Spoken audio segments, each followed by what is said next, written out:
Sige, pwede po tayo mo po. Let's go to Psalm 236, No Not One. Let's sing on the first. There's not a friend like the lowly Jesus. No, not one, no, not one. None else could heal our soul's diseases. No, not one, no, not one. Jesus knows all about our struggles. He will guide till the day is done. There's not a friend like the lowly Jesus. No, not one, no, not one. No friend like him is so high and holy. No, not one, no, not one. And yet no friend is so meek and lowly. No, not one, no, not one. Jesus knows all about our struggles. He will guide till the day is done. There's not a friend like the lowly Jesus. No, not one, no, not one. Was there a gift like the Savior given? No, not one, no, not one. Will He refuse us a home in heaven? No, not one, no, not one. Jesus knows all about our struggles. He will guide till the day is done. There's not a friend like the lowly Jesus. No, not one, no, not one. Okay, before we start, let's have a word of prayer muna. Let's bow our heads and pray. Dear Jesus, thank you for this afternoon. Panginoon, maraming salamat pa rin po dahil sa maayos na panahon, and we pray that you would bless the teacher, fill him with your spirit as you also fill us, Lord, with all knowledge and wisdom. Bless our singing and bless our offerings and all the things we need to do right now, Panginoon, to serve you and worship you this time. All these things we ask and pray in Jesus' name. Amen. And so next song po natin, song number 100.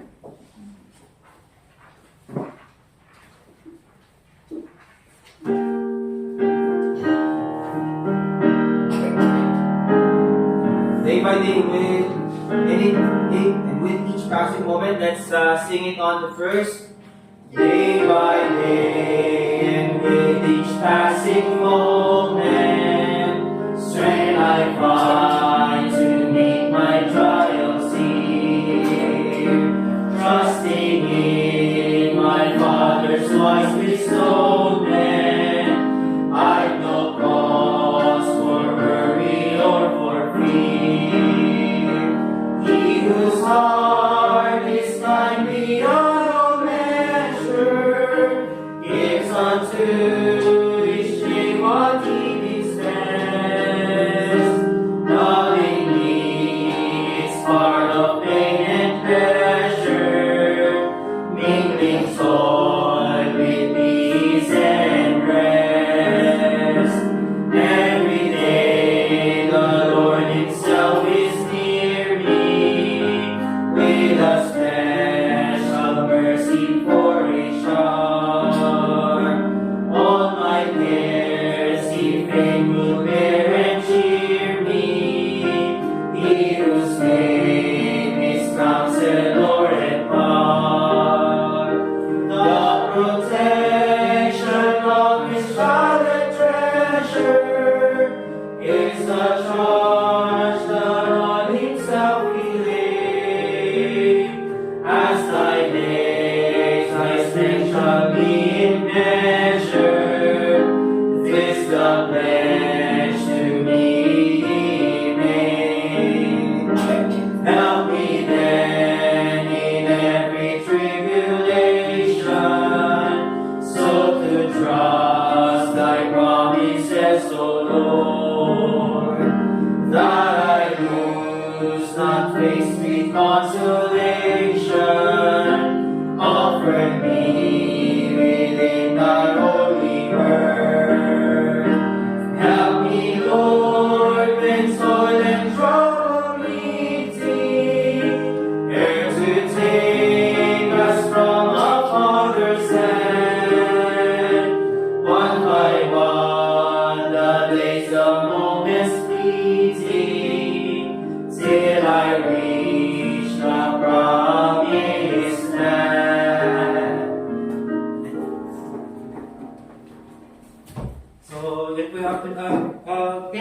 po pala ni Pastor sa inyo sasama sa ano? Sama ka, ma'am? Tapos, next time, 1, 2, 3. Kuya Dustin, may ano na si Commander Chief. Wala. So, yun, text ko na si ano. Pero text ko na rin ano. Sorry. Kaya, which one?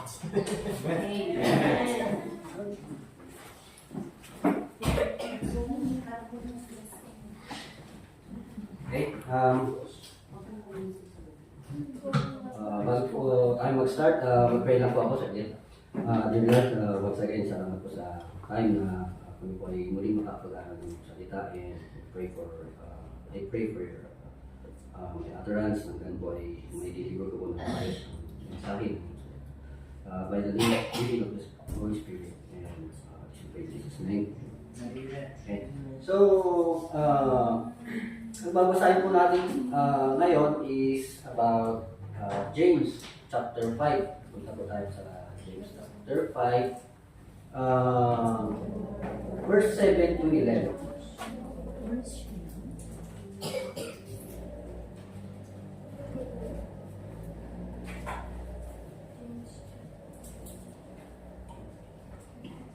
Okay, kung matulog po kayo, basahin po natin.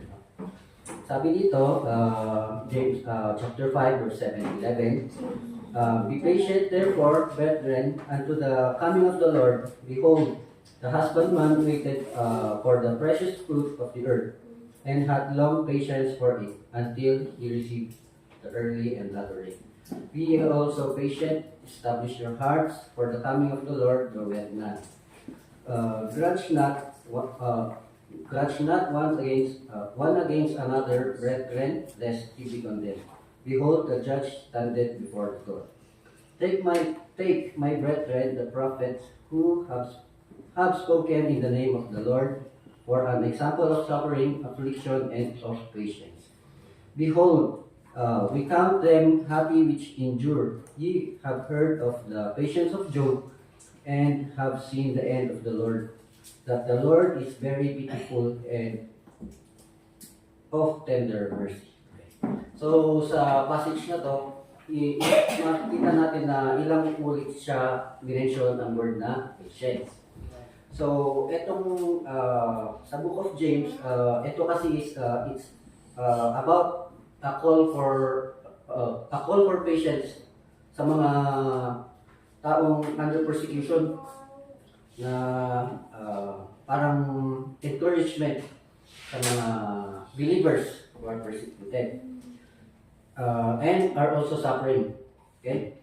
So, ang tanong dito sa introduction natin, was there a time, kumbaga sa buhay natin, na kinailangan ba natin ng napakalaking dose, kumbaga, of patience? Siguro lahat tayo meron, no? Dumating na yung punto sa buhay natin na gusto nating magkaroon ng mas mahaba pang pasensya. Kasi nga ang tao is limited. Aminin natin na tayo, may limit, di ba? Lalo na kung mga kasama mo, dahil Kristiyano ka, may mga kasama talaga na mapangabuso. Hindi naman sa ganun, pero iti-take advantage yung pagiging Kristiyano mo. Like that. Kasi nga, kunyari, alam nila na hindi mo kayang gumawa ng mali or ginagawa mo yung tama, may mga tao talaga na iti-take advantage yung pagiging Kristiyano mo. Tapos, doon naman siguro papasok yung value of patience. And we try to study yung mga ganitong virtues or values kasi nga sa church kailangan naman talaga natin pag-aralan, di ba? Kasi nga sabi natin noon nung wala pang kasalanan sa mundo, siguro hindi naman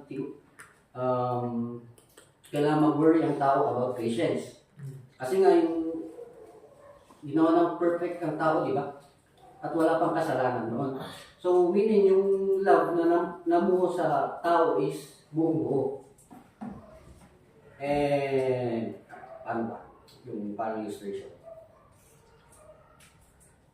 Kaya nagkaroon lang ng issue about siguro, which as we observe, no? Nung time na nakurap, pumasok ang kasalanan at nakurap ang mundo, doon na kinailangan na ng taong magtiis. Kasi nga corrupted na ang mundo eh. Kinakailangan din ng tao na kumapit sa Diyos while living in this corrupted world.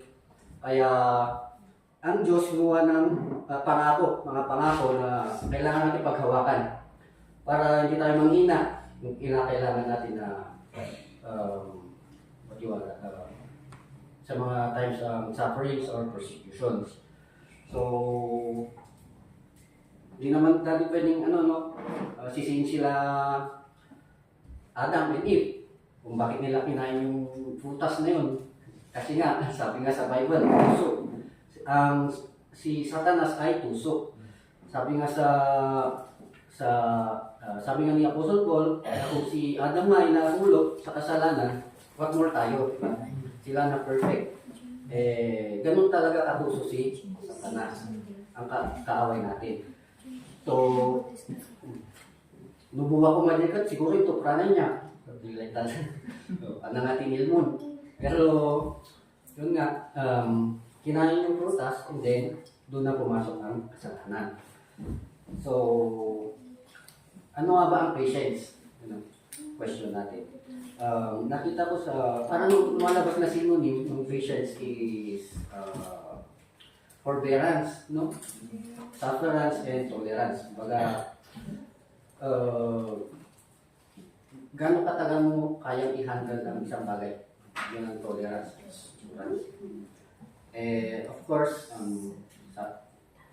sa Galatians 6:2, sabi doon, bear one another's burdens and so fulfill the law of Christ. Yung pag-interact din natin sa ibang tao, minsan takes patience. Kasi nga, kumbaga, hindi naman natin sila lubusang kilala. Hindi naman tayo yung taong, alam mo yung epal ba? Siyempre, we adjust to one another. Ganun talaga. We need patience para magkaroon ng forbearance sa bawat isa. So, ito yung setting na to is sa church. Instead na mag-complain, mag-tease tayo sa isa't isa. Yun nga, forbearance is magandang English.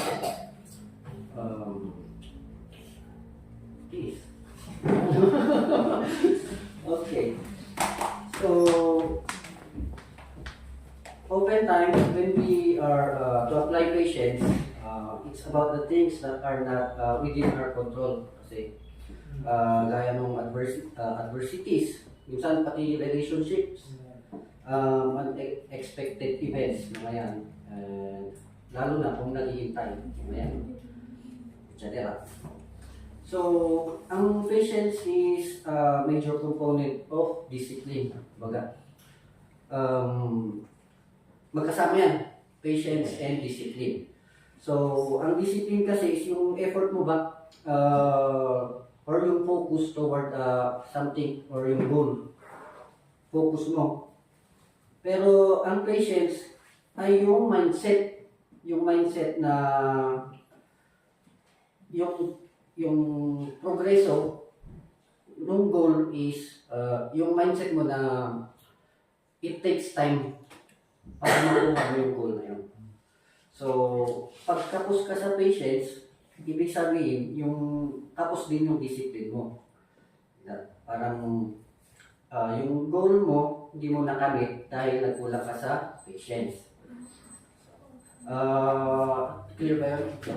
Yung explanation. Kung ngayon,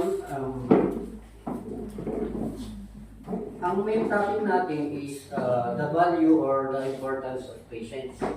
So, yun na siguro tayo. What is patience?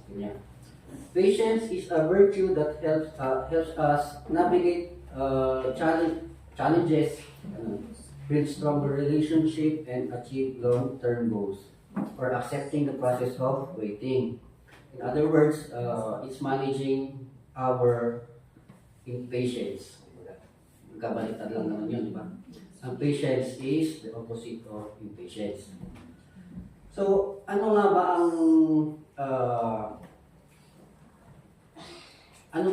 nagiging result ng impatience? And we see some instances in the Bible wherein nagkaroon ng makikita natin yung mga naging stories in the Bible, na dahil sa impatience ay nagkaroon ng something like unwanted ending, something like that. No? Siguro yun yung term. So, siguro doon kay sa Numbers 11, sabi dito, and when people complained, it displeased the Lord, and the Lord heard it. And his anger was kindled, and the fire of the Lord burned among them, and consumed them that were in the uttermost part of the camp. Ito ay yung sa mga Israelites na who keeps on complaining dun sa wilderness. And dahil sa complaint nila, ay narinig ng Diyos na siyempre, siguro narinig na rin ng Diyos sa complaint nila, it kindled, sabi daw, yung galit ng, parang na-provoke ang Diyos na magalit dahil sa complaint ng mga Israelites. And dahil sa complaint nila, ay gusto nilang, sila mag-control sarili nilang buhay. So, number 2 example, ito na lang, number 2. King Saul's impatience in offering a sacrifice before Samuel's arrival, resulting in the loss of his kingdom. So, in Samuel 13 to 14, makikita natin dito, and Samuel said to Saul, "Thou hast done foolishly, thou hast not kept the commandment of the Lord thy God, which he commanded thee. For now would the Lord have established thy kingdom upon Israel forever. But now thy kingdom shall not continue. The Lord had sought him a man after his own heart, and the Lord had commanded him to be captain over his people, because thou hast not kept which the Lord commanded thee." So, dahil sa impatience ni King Saul, yun nga is, ang na-assign na mag-offer is Samuel during that time. Pero dahil nga siguro sa panic or parang nataranta, sabihin natin, mas inuna ni King Saul yung feelings niya instead of following yung command sa kanya ng Diyos. Kaya nung time na yun na in-offer niya yung ginawa niya, yung hindi dapat niya gawin, siyempre nagkasala siya kasi hindi naman dapat siya yung gagawa nun.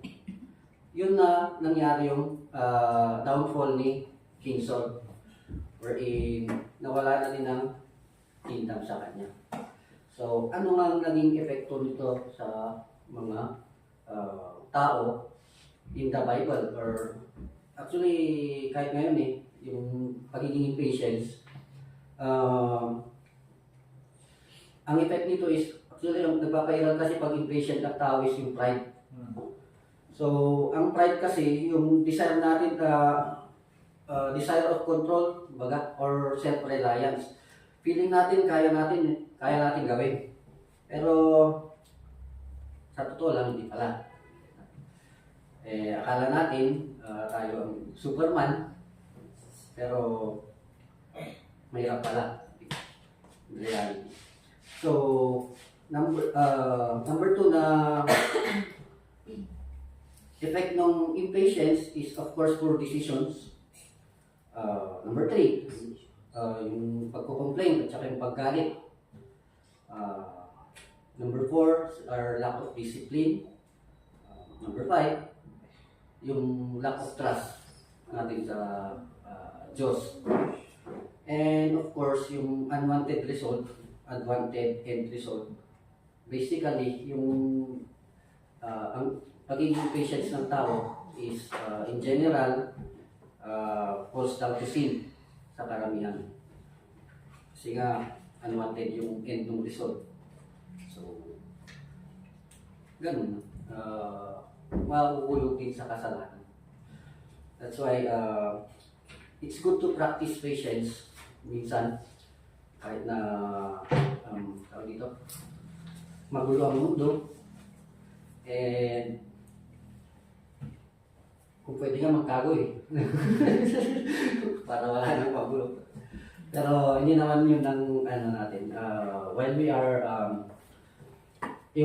ang practice po ng patience is how we pahabain, kumbaga. Tawag sa amin nun, pahabain yung bed. At ito gibalikas na, ibig sabihin nun, mahaba ang pasensya. So, ano nga ba ang sinasabi ni James patungkol sa patience? Ito. Dito sa James 5:7, no? Be patient therefore, brethren, unto the coming of the Lord. Behold, the husbandman waited for the precious fruit of the earth, and hath long patience for it, until he receive the early and latter rain. Be also patient, establish your hearts, for the coming of the Lord draweth nigh. Ngayon, dito sa first point is yung patience natin in uncontrollable situations or circumstances. Ito ay the farmer has no control over the weather. Kumbaga, and has to rely on God's timing and provisions. Yung need ng plant na itinanim ng farmer is manggagaling kay God in a period of time. So, itong farmer is hoping that one day may ma-harvest siya. So, yung time niya nag-hope ay yung ganun din yung doon din natin nasusukat yung patience. Patience lang sa farmer. Okay? So, the passage uses the analogy of a farmer waiting for the harvest. We illustrate patience in having confidence in God's provisions. And a comparison to Christians, waiting and having patience until the Lord comes. Okay?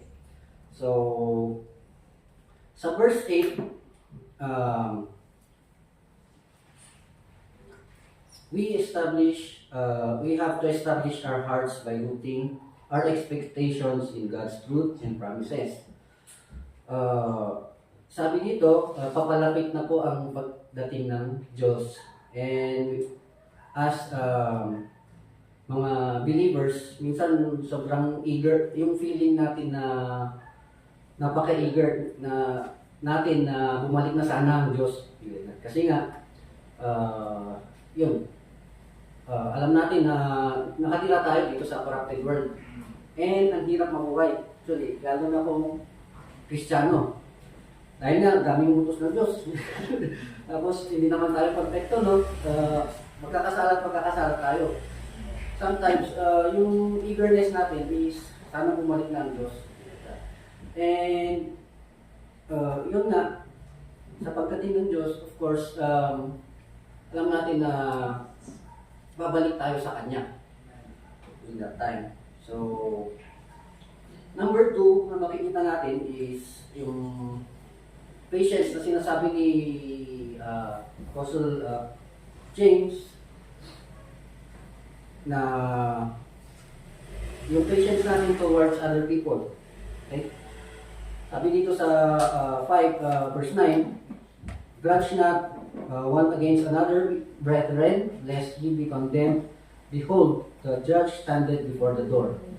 Take my brethren, the prophets who have spoken in the name of the Lord, for an example of suffering, affliction, and of patience.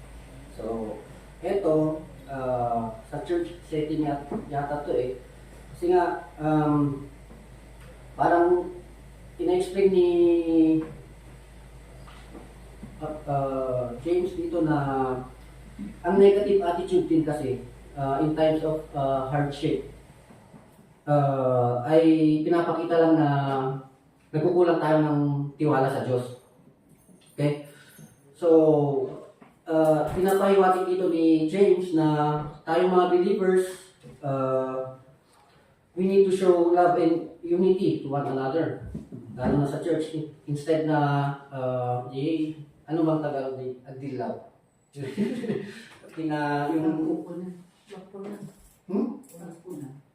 Puna. Okay. Instead na tinitignan natin yung mga ibang tao at pinupuna, is of course, mas magandang rin-raise up natin ang bawat isa. Okay? So, minsan kasi mga simpleng issues lumalaki dahil may mga tao talagang mapagpuna, sabi nga. So, kahit hindi naman necessary, tuloy, dinalayo tuloy yung tao yun. Yun nga, instead of resentment, yung pagiging bitter mo sa mga ibang tao, or pag-treat mo pag-treat unfairly, pwede ba yung term, or complaining to one another, wag na tayong, yun ang gustong tanggalin ni James, kasi nga, sabi niya, for the ultimate judge is coming. Diyan lang yung palapit na ang ating judge. Diyan lang sa pintuan, sa ating door. Kasi nga, as Christians, of course, siguro mainit ang mata mas mainit tayo sa mata ng Diyos kasi nga anak niya tayo, di ba? And ganun din sa kalaban, which is sa devil. Mas mainit ang mata ng demonyo sa atin kasi nga Christian tayo. And of course, the Lord has a plan for us na yun nga, kailangan nating paghawakan. And also James gave an example about the prophets in the Old Testament. Okay? Hindi naman siya nagsabi ng pangalan. Pero walang specific name. Pero alam natin yung mga prophets sa Old Testament kung gaano sila ka-patient. Grabe yung mga pinagdaanan ng mga tao dun sa Old Testament. Dahil sa hope nila and they are looking forward. Talagang pinaglaban nila yung prophecy and the Word of God. Kahit na mahirapan sila or sa mga pinagdaanan nila. So, kung namili na lang ako ng example, siguro si Moses. Isang example of patience, yung kay Moses. Leading the Israelites and enduring their complaints. Siguro, nung time ni Moses, ang sakit-sakit na talaga ng tenga niya. Then for 40 years, grabe, sabi, ganun siguro. And, yun ang patient. Kasi puro reklamo, maririnig mo, magtatagal ka ba doon? Ng 40 years. Pero, he did it, he tried to be patient para sa mga tao ng Panginoon. So, it was described that Moses was one of the meekest among men. Bible. This allowed him to be patient and effective in learning and accepting God's guidance. So, because dahil sa patience niya, natuto siya from God and His guidance. So, syempre, sa dami ng pinagdaanan nila, wala namang give up na, give up na lang ba siya basta-basta. Eh, alam naman natin na ang dami niyang pinilid na tao. So, ang mga anak ng Diyos is nation na yun eh.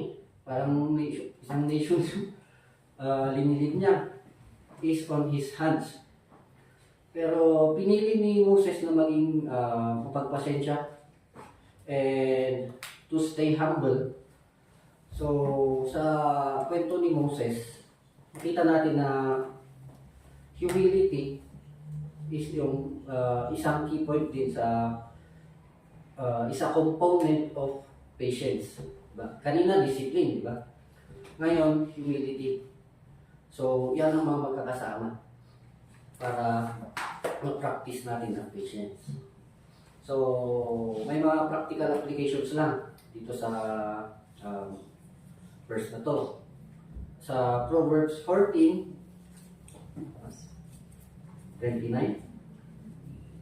sabi dito, he that is slow to wrath is of great understanding, but he that is hasty of spirit exalted fall. Itong verse na to, kinokonect niya ang patience with wisdom. Okay? Sinasuggest niya na yung mga taong na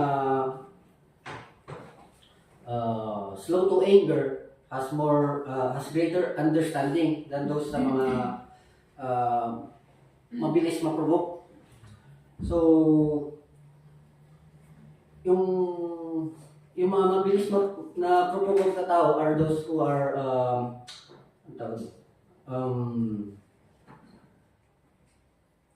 mabilis lang magalit, no? Mabilis magkaroon ng foolish decisions. Wala yung nahanap kong words.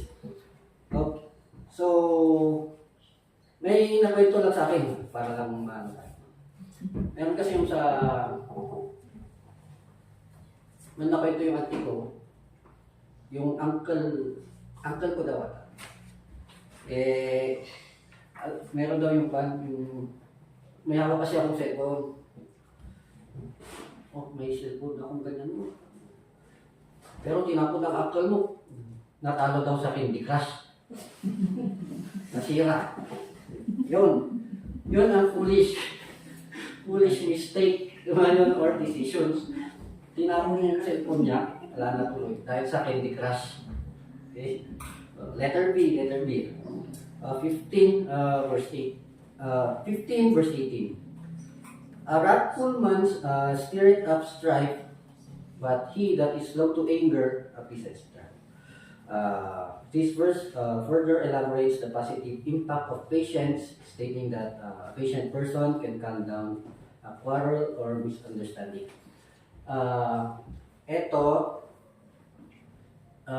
In-imply nito na ang patience ay isang tool to promote peace sa mga taong mainit ang ulo.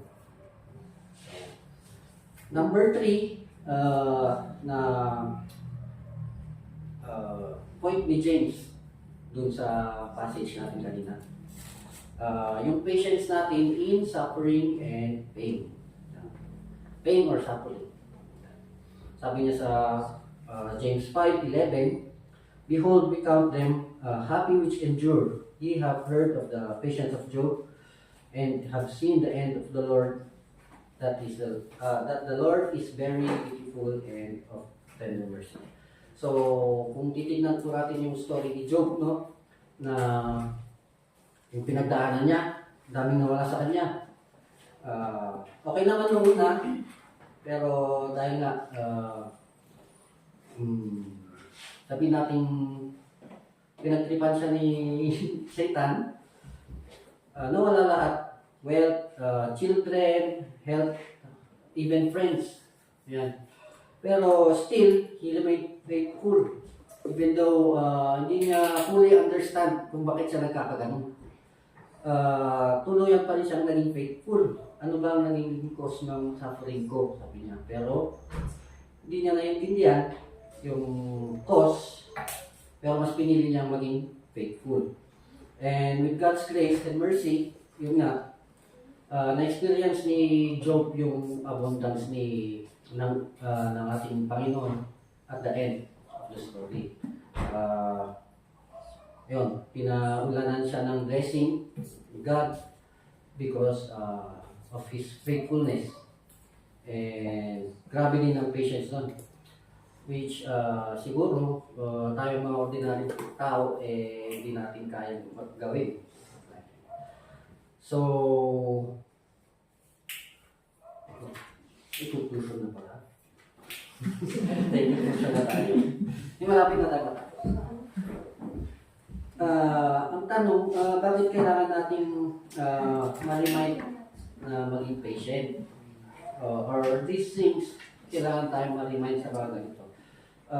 I believe na siguro trabaho din ng church talaga is to remind every believers about values. Para yun nga, yung love na sinasabi natin, nung nakurap, parang yun na, nawala. And meron kasi sa ngayon, mapapansin natin pati sa social media, mga bata, ang iksi ng mga pasensya.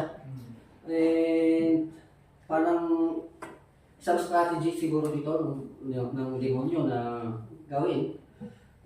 Lalo na yung mga gadgets, minsan, yan, hindi crush. May mga bata kung minsan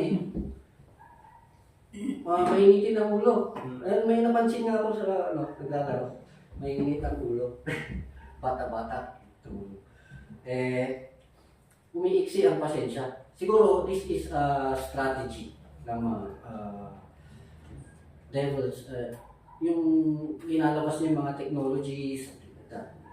Samantalang noon, pabulan lang naman ang laro natin or yung mga sa work. Kahit mano-mano, mas pasensyado ang tao noon. Ngayon, pag pinagmanual mo ang tao, magagalit na. Hindi, ngayon, computerized na lahat, di ba? Halos, pag nagkawalan ng kuryente, siyempre, iinit ang ulo nun kasi nga, magmamano-mano siya.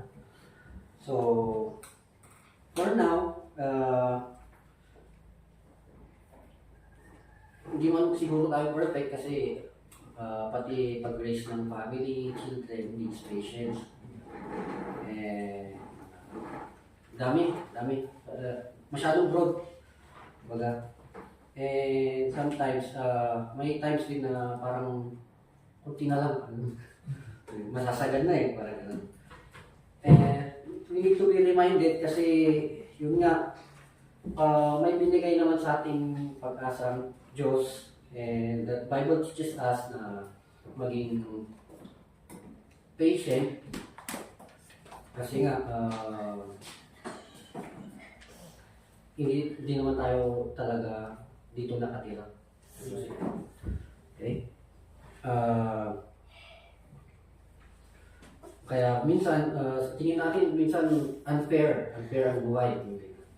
Siguro, mga Kristiyano, ginagawa ko naman itong mga to. Bakit? Pero, ipapasok ko lang, the Bible teaches us hope.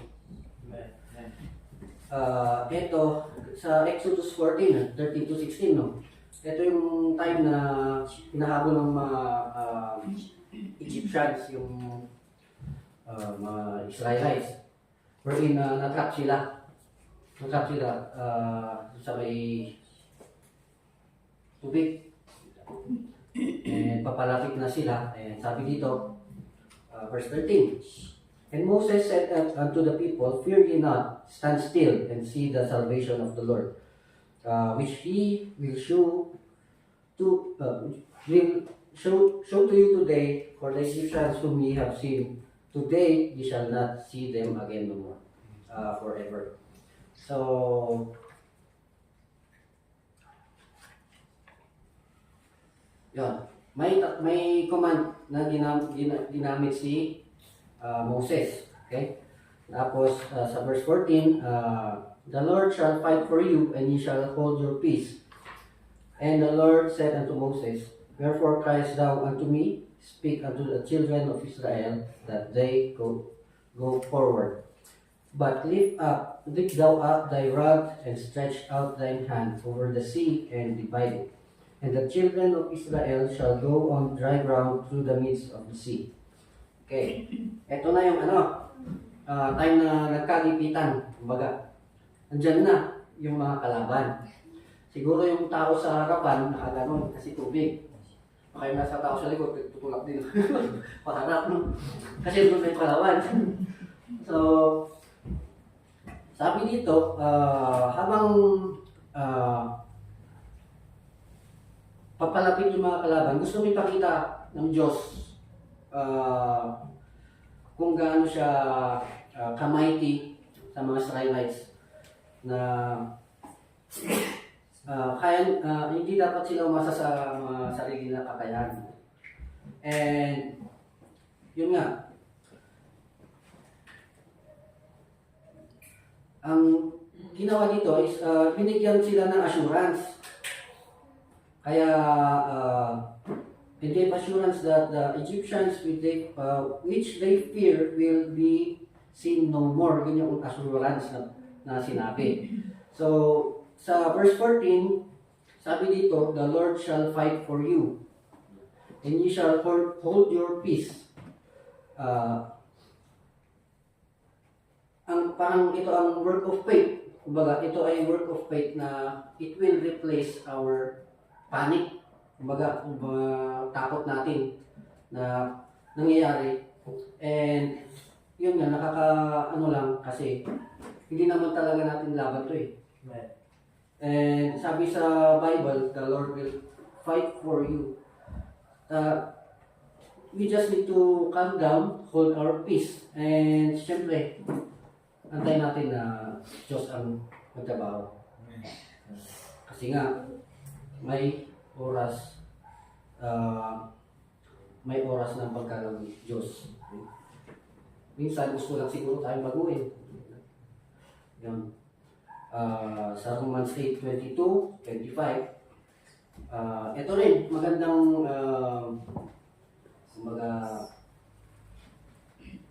example ng hope sa mga Kristiyano.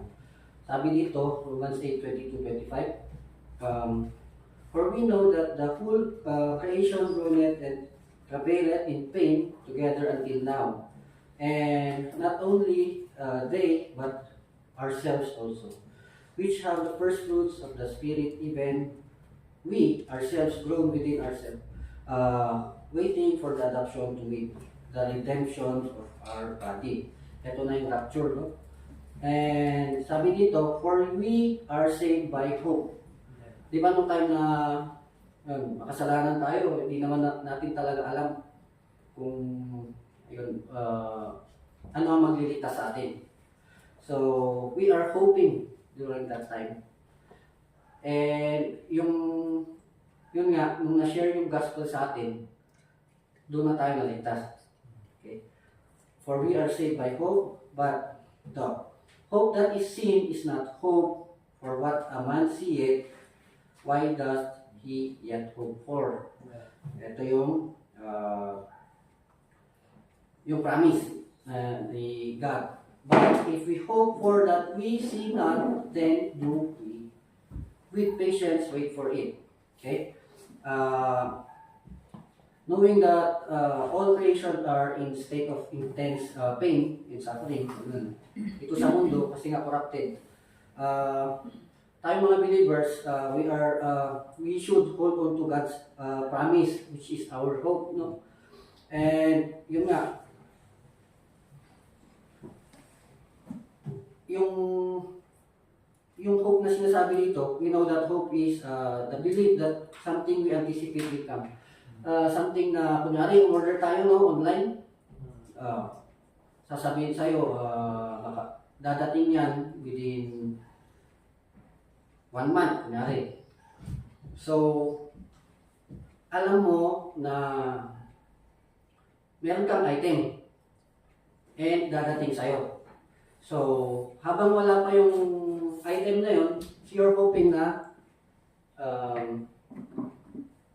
may mapadala sa'yo. So yun yung parang sinasabi dito na yung but the hope that is seen is not hope, but man seeth, why that he yet hope for. Yun. Siyempre, pag nakuha mo na yung pinadala sa'yo, okay na. Doon na yung hinihintay mo. Yun. So, for the, parang, para isang up lang itong preaching, sabi ko lang, no? As we wait patiently, from the beginning, God has been, yun nga, in-encourage tayo ng Bible na maging patient, no? Tapos, kung tutusin, simula sa Saul, sino ang naging patient? Pinaka-patient sa lahat. Siyempre, walang iba kundi ang Diyos, ating Ama. Okay? Kasi, yun nga, nahulog na sa kasalanan, tapos binibiyayaan pa rin niya. Kahit na ang tao ay sabi natin wicked or dito sa mundo is full of corruption, hindi pa rin tayo pinapabayaan ng Diyos, no? And alam naman natin na siguro yung ang alam ng Diyos ang nararamdaman natin, kaya nagbigay siya ng pag-asa na dapat natin paghawakan. So, sa pagbalik ng Diyos, of course, we know that, yun, sabi ko kanina, sa Kanya naman tayo talaga uwi, hindi dito sa mundo to. So, yung mga pinagdadaanan natin, somehow dito is our temporary. So, kung meron mang something bothering us, triggering, alalahanin lang natin na ang Diyos mapagpasensya. So, siya na mismo yung nag-set ng example. Sabi nga sa Bible, God is slow to wrath, and merciful. So, yung hope na binibigay sa atin ng Bible, hindi siya yung temporary hope lang na something na parang wishful thinking labas. Pero ang hope na binibigay sa atin is yung totoong pag-asa. True hope. Kung saan yung hope na to is rooted by faith. Okay? So, as we wait patiently, and by faith, we hold to yun. Hawak tayo sa pag-asa na hindi na pinamis ng Panginoon. So, yun po ang ating topic sa hapon nito. And yun, we will pray. Short prayer. Dear Lord, once again, thank you po sa binigay niyo scriptures na aming po napag-aralan, and for the church na aming po nabibigay po ng encouragement sa mga anak ninyo, and we pray na this will be a reminder for us sa araw-araw po naming pamumuhay, and we also pray na sa mga challenges po aming pagdadaanan ay it will remind us na itong napag-aaralan po namin ay pabaon ninyo na aming pong dadalhin sa mga sitwasyong dapat namin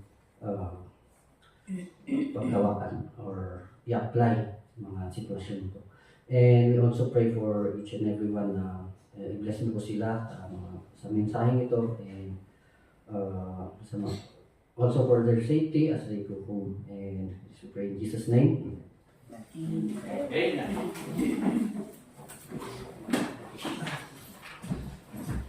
Thank you po, Kuya Edgar.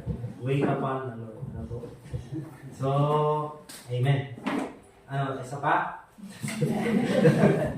Diba? So, let's all stand up po. Let's sing our closing song. And tulong-tulong na lang po tayo mag-ayos. So that we can go home and see you next Sunday. So, mga kasama po sa main church, taxi na lang daw po tayo. Okay po? So, ayun. Okay. So, kaya kasi? Let's open your songbooks po. 244. 244. Psalm 244.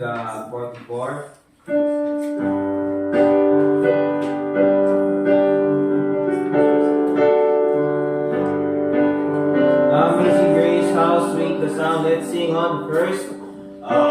Amazing Grace, how sweet the sound that saved a wretch like me. I once was lost, but now I'm found. Was blind, but now I see. 'Twas grace that taught my heart to fear, and grace my fears relieved. How preciously that grace appeared the hour I first believed. Through many dangers, storms, and snares, I have already gone.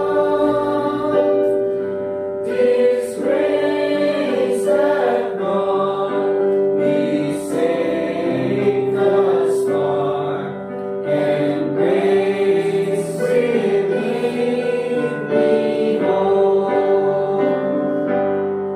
When weeping there 10,000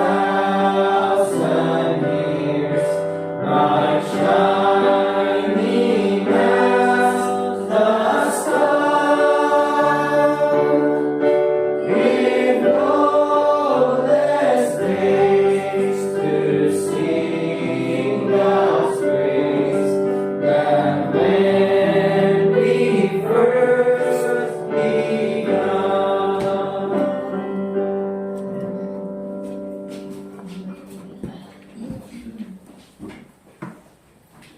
Nag-pray mo ba tayo? Let's closing prayer. Tapos hindi pa ba? Let's pray po. Sorry. Panginoon Diyos, talaga sa lahat, maraming salamat po sa Sunday na ito. Maraming salamat po sa pagkatapos ng aming panambahan.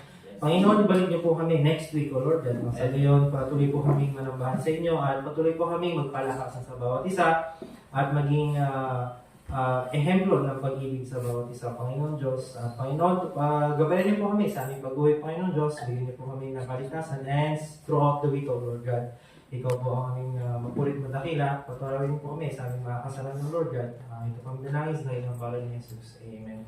So, thank you po sa mga nag-stay.